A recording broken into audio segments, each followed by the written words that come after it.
Hello everybody, Louise Edington, the Cosmic Owl of Cosmic Owl Astrology, here today to talk to you about the Mars-Pluto opposition that you're probably going to read a lot about here, there and everywhere.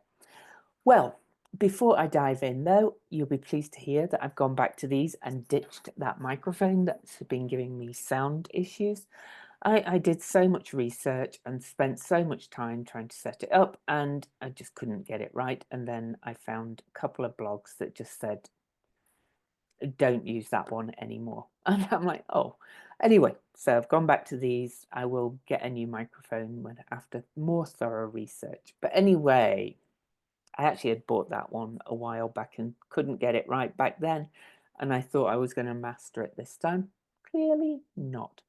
So I'm here today to talk to you about the Mars-Pluto opposition on January the 3rd.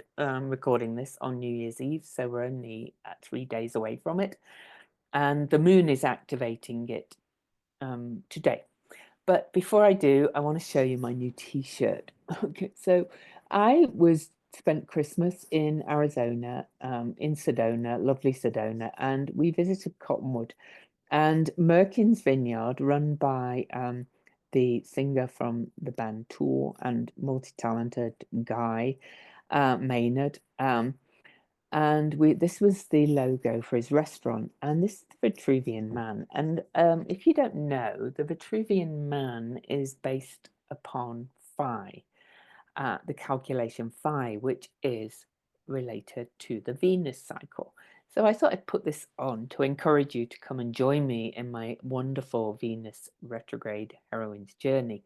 If you catch this video today, this is the last day for the 3-pay option, but the early bird price, which is $100 off the full price, has been extended to January the 10th, but that will now be a 2-pay from January the 1st. So check out the link below. Then at the end of January, it goes up to full price, and sorry, January the 10th goes up by $50. And then at the end of January goes up to full price and 1-pay only for those that can't decide early. Now, this class is amazing. It's astro-shamanic, it's healing in nature. It takes you into this internal process of healing, whilst also teaching you some mythological concepts and journeys, and also teaching you about the Venus cycle, of course. And of course, we look at the whole astrology as well related to it. And this Venus retrograde has a Mercury retrograde at the same time, at the same portion of the chart. It's kind of like everything else at the moment, it's extra, extra, extra special and heightened, like this Mars-Pluto opposition. So I've stripped out the chart a little, and I want to look at the astrology first of all, and I want to show you some transits. Okay, but I do want to look back a little bit before we do. So, and I did a whole thing on the Mars retrograde itself, but this is particularly about Mars-Pluto oppositions. Now then, looking back to 2023, we actually had a Mars-Pluto opposition back then. Okay, so bear with me one second. I'm going to pull some cards around it as well, because we're finding we're hearing a lot of, shall we say, fear-based things about this being such a bad thing that's going on. Well, if you've been following astrology for a while, or if you've not, Pluto has just finally moved into the sign of Aquarius for the next about 20 years-ish. I can't remember exactly how long, but it's moved in, and we're having Mars is retrograde in Leo right now, so we're having 3 exact Mars-Pluto oppositions. So we'll come back to now in a bit. But if we look back, Mars and Pluto oppose each other every couple of years, okay, depending on retrogrades. So back in 2023, Mars opposed Pluto on May the 20th, and that was at 0 Aquarius and 0 Leo, which is very close to the 1-degree opposition that we've got at the moment. Now, back then, on May the 9th of that time, Trump was found guilty in the E. Jean Carroll trial, and that verdict has literally just been upheld, all right? So looking at other things that happened at that time, we had a lot of exceptional missile attacks on Kyiv by the Russian forces, which were mostly repelled. We've seen an uptick of Russia's aggression against Ukraine again, as this Mars-Pluto opposition approaches. But my point is really that Mars-Pluto oppositions are not necessarily, that rare. Having 3 passes because of the Mars retrograde is not as common. But anyway, looking around at other things that happened at that time, May the 17th, it was announced that the world was likely to pass the key warming threshold of 1.5 C, with scientists predicting this will happen between now, then 2023 and 2027, which we're really close to now. So, this is Aquarius is the future, is air, is science, is innovation. I think we started to feel the urgency then to do something about climate change, but we also saw the opposition. So anyway, you can look back at 2023, if you like, and see what else was happening. As you can see, though, this one was square to the nodes. Now, that's an important thing to remember. So it was a turning point. So it was about close to where we are then, where we are now. The world did not fall apart. So anyway, you've got all these things happening. Oh, I don't think I'm going to talk about anything else. Okay, I think with this being with Leo, with Mars being in Leo, and that being the sign of the sun, and this being in the sign of the future, and balance and power, all fixed signs, it was a turning point in the need to address climate change, I think. So anyway, before that, we had June 2021, we had the Mars-Pluto opposition in the sign of Cancer Capricorn. And then we had another one before that in 2019, again in Cancer Capricorn. And they happen quite regularly. Okay, this is my point. So anyway, back to now. Just kind of remembering that on May the 20th, 2023, we did have this one that's reactivated now. Now, the next Mars-Pluto opposition was just 2 days before the US election at 29 degrees Cancer Capricorn, the last Mars-Pluto opposition in the signs of Cancer and Capricorn at a very tense anaretic degree. And that's, we kind of saw that, of course, not everybody predicted it, but the energy of the election in the US was behind Harris.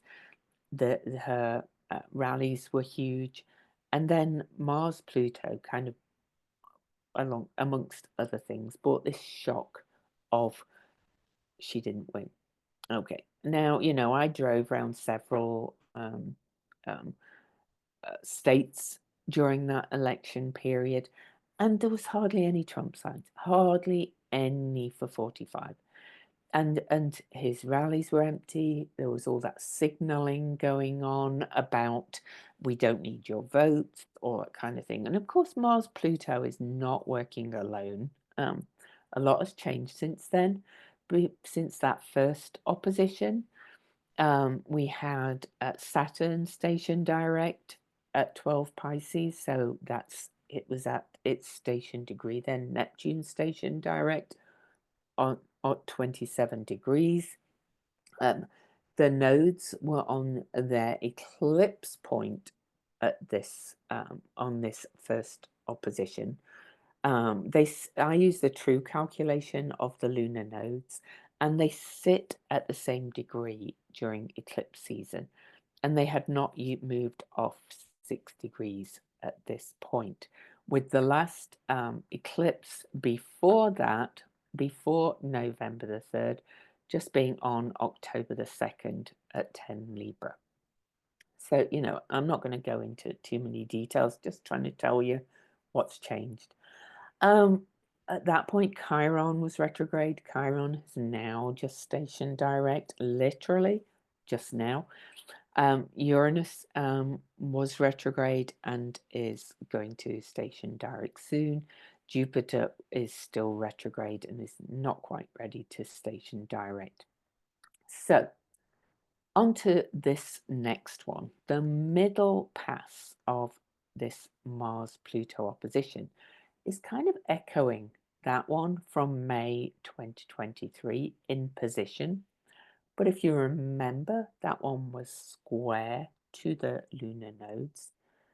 This one, however, and the nodes were then still back there in Scorpio and Taurus. Now the nodes have just spent 18 months in the signs of Aries and Libra. And we are now at lunar standstill. Lunar standstill is where the moon goes to its maximum declination, north or south, and then starts to loop back towards lunar minimum. And when during lunar maximum, I've talked about it before, we get heightened more supermoons. Everything's heightened emotionally. The moon goes further and longer out of bounds every month or twice a month. And the moon is out of bounds as I record this, but is going to go back in bounds before this opposition. So, but just to say everything's heightened. I have also found, speaking of when we have 3 passes, so the first was November the 3rd, then we have January the 3rd, then we have the final opposition in April 26th, and we will look at that, we'll go back to it. I've found that the middle pass is often a turning point. It's often the most tense part. I'm 65 now. I've been through a lot of transits on my own chart, and I've followed a lot of collective transits. And when we have 3 or more passes, the middle one always seems the most tense, the most biggest turning point. Now, the first one was obviously quite tense and challenging in itself because it was at the anaretic last degree of Cancer Capricorn. And it was the last Mars-Pluto opposition in Cancer Capricorn in our lifetimes, because Pluto is not coming back to Capricorn again in any of our lifetimes. And now we've got this one, a different flavor completely, because Mars has now gone retrograde, and this is at 1 degree. Pluto has moved off the critical 0 degree mark, where we've had so many conjunctions, including the Jupiter-Saturn conjunction at the end of 2020, and we had a Mars-Venus conjunction. We've had some other 0 conjunctions. I talked about all of that on my video, Fools and Lovers. But look at this one, and I'm going to highlight the shape for you. It's in a mystic rectangle. So Mars is opposing Pluto. The nodes are always opposing each other. And here we have a mystic rectangle. Okay, but not only that, if I want to really kind of emphasize why this one is quite different, I want to show you that Mars is the guide for the North Node, okay? And the South Node is an air sign in Libra, joined by a lovely supportive trine. So just talking about the shape of this energy, let me take those drawings off. The mystic rectangle is about balance and integration. It's, if you can see it, we've got all these two oppositions, as I said, you know, the nodes are always opposing each other.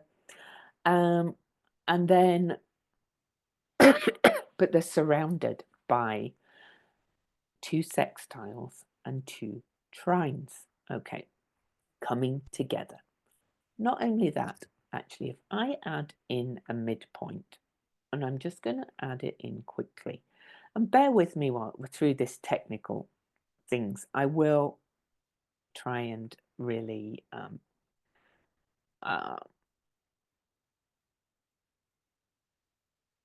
so Pluto and the North Node, there we go. Okay, so this is the crucial point here. So not only do we have, listen carefully to this mystic rectangle, which is a theme of integration. You kind of look at the pattern, you're drawing in all the four parts. The nodes are our karmic potential. You know, it's kind of like roughly speaking. The South Node is kind of the unconscious problem, the emotional reactivity, because it's the South Node of the Moon. The North Node is kind of how we heal the problem of the South Node, and then we can go back to the South Node in a healthy way. So it's been a long journey, 18 months of Libra Aries, of being, you know, rolling over and playing nice, being overly codependent, giving in too easily to the other in the sake of keeping the peace, to finding the core self, taking a stand, becoming more I am energy, and then being able to move back to find justice and balance and harmony from this place of inner strength. A lot more we could say about that. But then we have the Mars-Pluto opposition. And Mars really is the courage, is courage to take action. And, you know, there's a lot of kind of energies about this Mars in Leo, which I will go back to. But then we have this midpoint. So anyway, we've got these oppositions that we're integrating, and Pluto is transforming things for the future. Okay, Pluto digs into the shadow. Pluto is our soul desires, and Mars is action from the heart. And then it's all enclosed in kind of like this enclosed rectangle, righteousness rectangle, the Hubers called it, because it's not really a mystic thing, but it's about integrating all these points. But this is no ordinary mystic rectangle. So that's why I'm trying to kind of give you the background. So the South Node is in Libra, but it's about to leave Libra, and it's pointing at the midpoint of the North Node and Pluto, and the Mars guided Pluto North Node. And then we have a yod coming from this sextile between retrograde Mars and the South Node.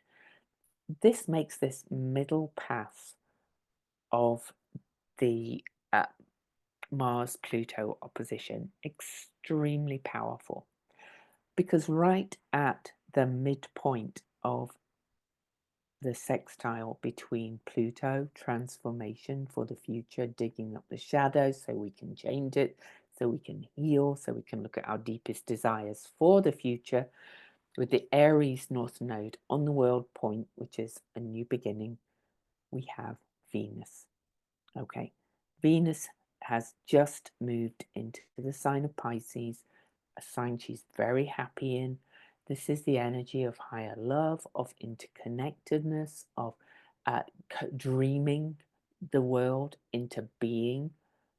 And this is not only at the midpoint of the Mars guided North Node and Pluto, it's the finger of God of a yard from the South Node, which is Libra, Venus guided Libra, and Mars, who, now there's some astrologers don't always agree on that. Some astrologers believe that Mars is the handle of a bucket because we have kind of a bowl from Mercury to Jupiter, and Mars is carrying it all. I kind of don't think it is really, because Mars is headed back this way.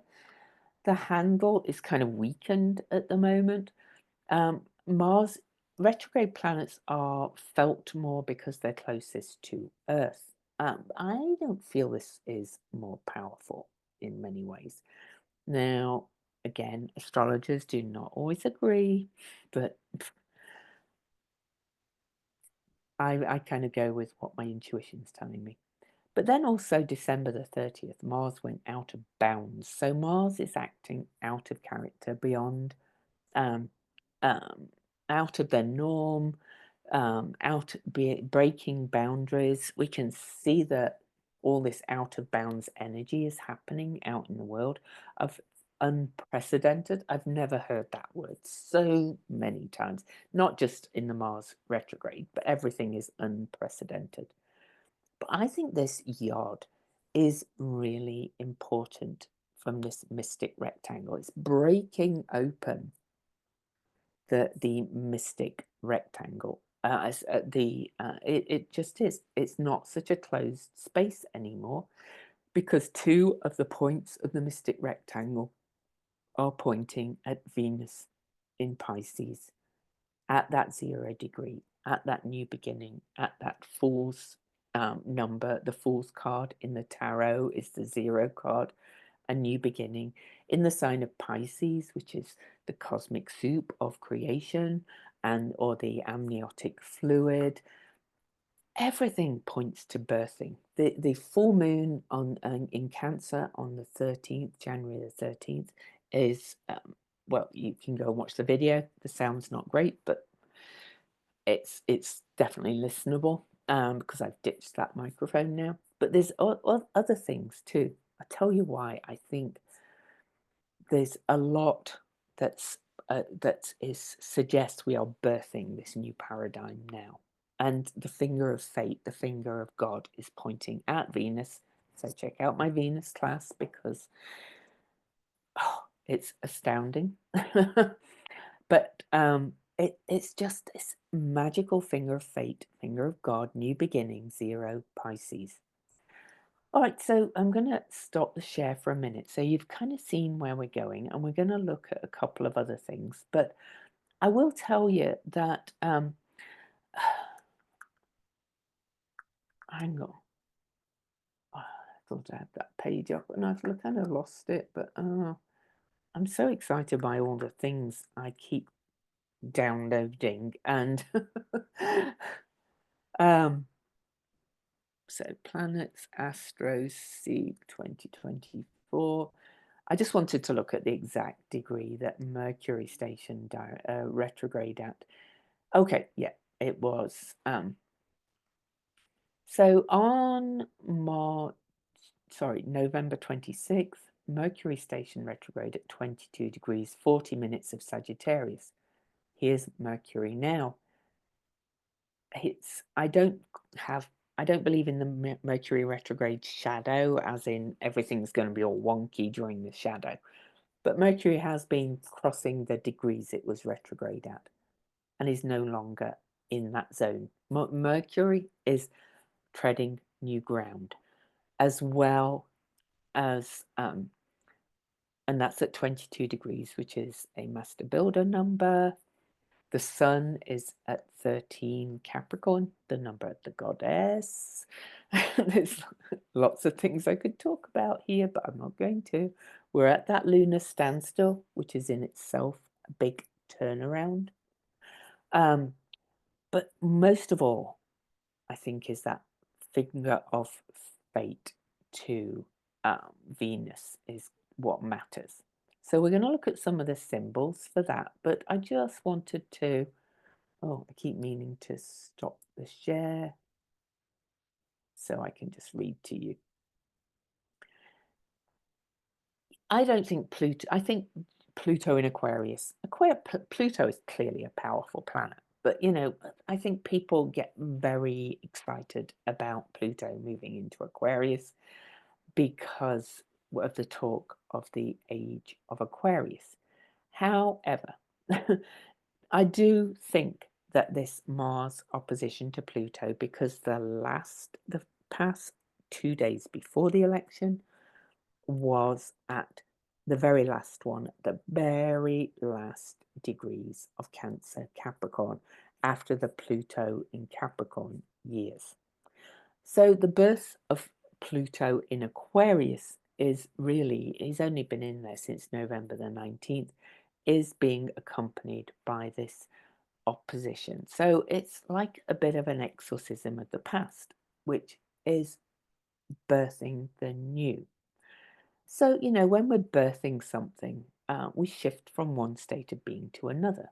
Giving birth involves, if you've ever done it, and I have twice, it's about trusting the body's innate wisdom, surrendering kind of control, particularly if you have a home birth that's not induced and medicalized. I've experienced both. The second birth was, it was not, you know, not, giving birth is not easy. You do kind of go into an alternate state. You kind of surrender control. You trust your body to do its business. It really kind of demands complete surrender and dealing with any fear, anxiety, or panic that comes along. And I didn't experience much in the second birth, but it's, you know, birthing can bring the fear and the anxiety and the panic. Birthing can bring up all kinds of unresolved trauma and wounds, and it's just a very, very intense process, birthing, right? And I'm likening it to human birthing because it's the process of birthing a new paradigm, which we undoubtedly are at the moment. We're not just birthing Pluto in Aquarius, we are birthing how Maya moved into the sign of Scorpio fairly recently. The furthest out dwarf planet, Sedna, moved into the sign of Gemini for the first time in over 11,000 years recently. We've got Neptune and Saturn moving into Aries relatively soon. We've got Uranus moving into Gemini, and this is, again, unprecedented. But this intense process, this birthing, connects us with that most vital, vulnerable part of the self. So birthing requires a shift in identity, and which also can bring grief for the loss of the old self.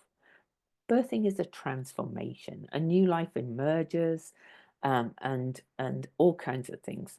But also often the physical act of pregnancy and giving birth actually causes physical, long-lasting changes, as well as emotional, in the person giving birth, the woman, the person, whatever you think.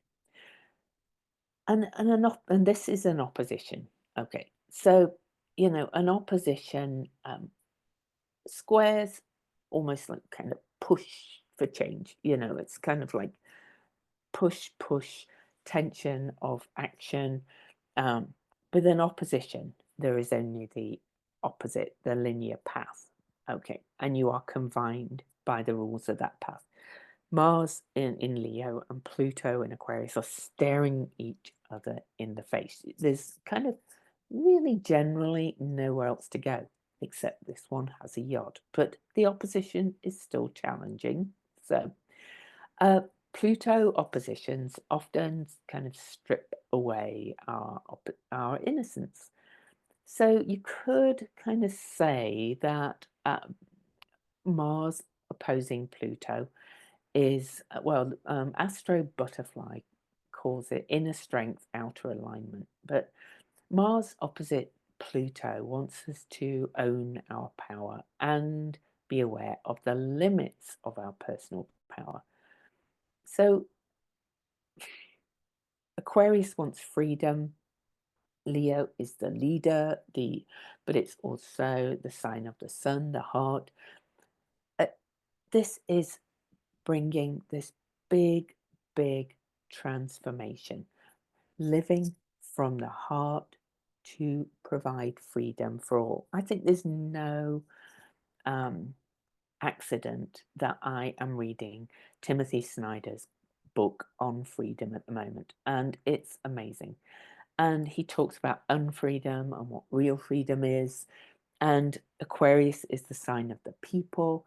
And really, his thesis, and I completely agree with it, is that the real freedom only comes from freedom for all. And there's a quote about that. But anyway. But here we have this middle turning point opposition. We've left behind the Cancer Capricorn opposition. That was purging. That was real kind of endings, a liminal space at the 29th degree, which is a threshold degree of moving into this new country. Then Mars moved into Leo after Pluto moved into Aquarius. Pluto went retrograde. Now they're opposing each other. But then we have this finger of fate, this God, and this mystic rectangle to the nodes at lunar maximum on the world point, saying we are birthing something new. It's the start of a new paradigm. Now then, I do think Venus is the key to this, as she is to so much. Venus, I did a Venus retrograde preview video. Some of you came live, but it's on YouTube as well. Venus is the most powerful, and I promise I will have my sound problems sorted out fully by the Venus retrograde class, even if I only have to use these. But what was I going to say? Venus keywords. Venus is more than just love and relationship. Okay, in my Venus preview of the retrograde class, I talked about all the Venus keywords.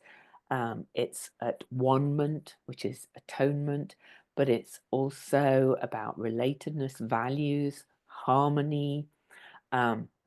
It's about adaptation, aesthetic tastes, hedonism, intimacy, love, arts, money, pleasure, relatedness, charm, seduction, self-worth, sensuality, sociability, the throat, values, vanity, voluptuousness, glamour, femininity, the female archetype, eroticism, the desire nature, earthly desire nature, that is not real soul desire, which is Pluto. Then we've got, I could go on, this is why I do a whole 7-week class on the Venus retrograde. Venus is everything. The Venus cycle as well also makes this rose pattern. It makes this heart pattern. Venus is at the heart of things. Mars is retrograde in Leo, which rules the heart and is acting differently. And Venus is at that 0 degree of Pisces, which is such a powerful degree. She's at the start of her journey through Pisces. Oh, there was something else I wanted to mention. Just bear with me. Venus on January the 3rd. We also have the third eye chakra, the gate of perception. So I'm going back to the chart again.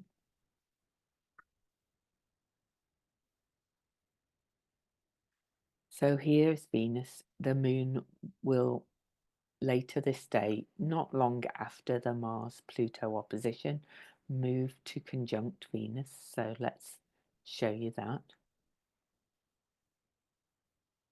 And the mystic rectangle is still in action. It hovers around for quite some time.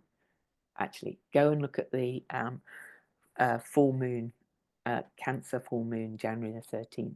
We've still got this mystic rectangle in play in slightly different degrees and things. But look at this.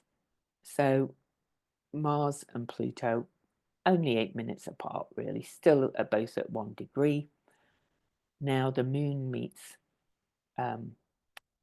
Venus, two divine feminine objects. You can see this finger of fate, this yod, even more clearly. It's even closer to the midpoint of the sextile between Pluto and the North Node. This is powerful, and this is the gate of perception. And it's at the 0 degree, birthing this journey through Pisces. Now then, not long after that, on January the 10th, Venus at 7 Pisces will reach what's called her greatest elongation. So what happens with Venus's evening star that began on June the 4th is she gets, she's in the evening sky and she's getting further and further away from the sun. On January the 10th, just before the full moon, Venus reaches greatest elongation and then starts getting closer to the sun. And as the sun sets, Venus is just close behind her, and then she goes retrograde from our perspective. Again, this is so powerful. I promise you, it really is. Okay, lost my window.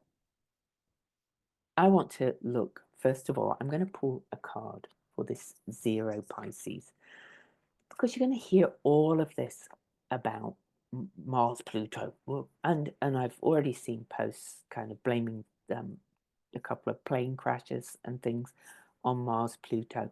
Well, I will say we also had the sun square the nodes just last week, I think, and that often brings plane crashes too. There's always something happening over in the world. I don't think we can blame all of this on Mars Pluto. I think this one is a real pivot point towards the future of this. A lot of stories are coming together. The nodes are finishing their journey in Aries and Libra at lunar standstill. Pluto is just into Aquarius. Mars is going to dip back into Cancer to finish mopping up. There's a lot of stories ending, and then we've got all those sign changes too. So, but all right, let's. Oh, that's interesting. And I am going to show you. I'm going to pull 3 cards for this.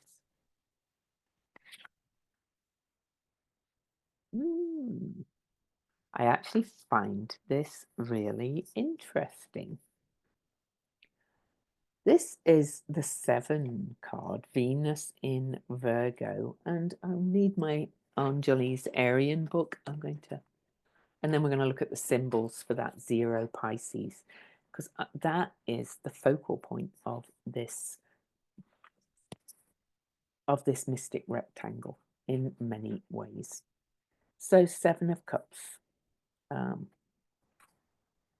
And the reason I want to get the book out before I show you the card is I know, you know, everybody has their own opinion about the tarot. They do have definite meanings and relationships, but I will say Venus in Virgo, I think, sorry, it's Venus in Scorpio, as very deep desires and stepping into your power. But this is emotional indulgence. So this is debauch. Okay, this card represents the state of emotional depression and moods. The Seven of Cups often is a picture of our emotional addictions or indulgences, and Pisces can be a very addictive kind of place as well. Whenever we are depressed, it reflects what it is that we will reach for to make ourselves feel better, whether it's overeating, over shopping, over drinking, smoking, drug usage, sexual promiscuity, games on your phone, or whatever.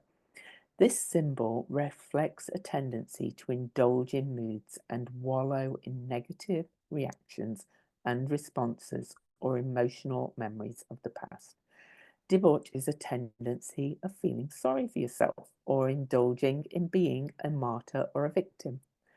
The Seven of Cups represents a destructive way of coping with depression or issues that one does not want to face by indulging in patterns that involve excessive behavior.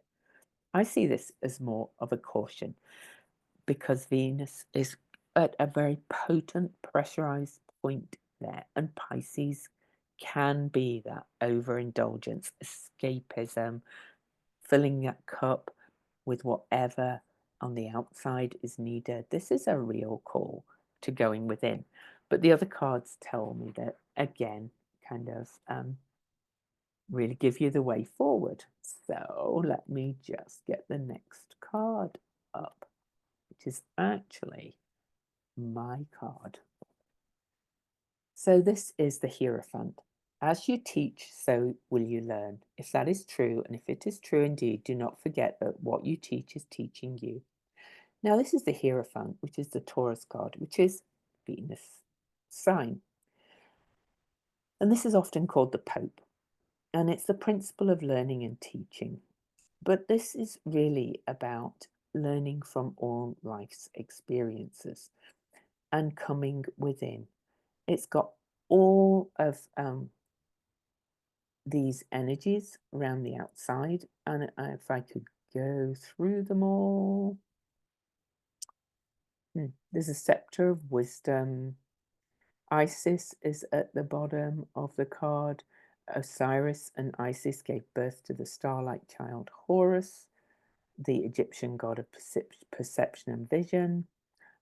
This is often seen as the papal figure with the Virgin Mary and the Christ child, this whole card as well, because we can see the Isis with a sword pointing downwards. But what this card really means to me is our capacity capacity and need to learn how to walk the mystical path with practical feet, and that is the Pisces Virgo line. Okay, the practical mystic. So I think of this as the practical mystic card and embodying it down to earth. So Taurus is the Taurus card. The arrow is pointing down with Isis. Everything's kind of pointing downwards to the earth to get embodied, to embodying that mystic path down to earth, not indulging in victim, poor me mode.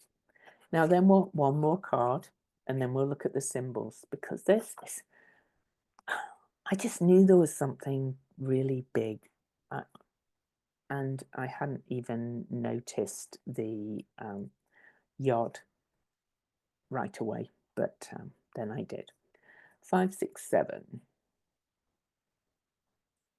So here we have the last card as well for this moment, really. This is the Chariot. Motion or change and identity or rest are the first and second secrets of nature. Motion and rest, the whole code of her laws may be written on the thumbnail. And that's by Emerson. And it's said to be the principle of change, movement, and the combination of stillness and activity. But look at this, the Chariot. This is the warrior at rest. It is the Cancer card. You can see the crab coming out of the top of his head. And Mars, the warrior. So there's the warrior at rest, cross-legged with the whole world of him inside, not moving, getting ready for change. Mars is about to move back into Cancer, the sign of birth. So the answer, as always, is healing from the inside out. But let's go and look at some of these symbols. I'm kind of stunned by a lot of this. Okay, so 1 Pisces. I'm going to look at the Sabian first, and then we are going to look at James John Sandbach's.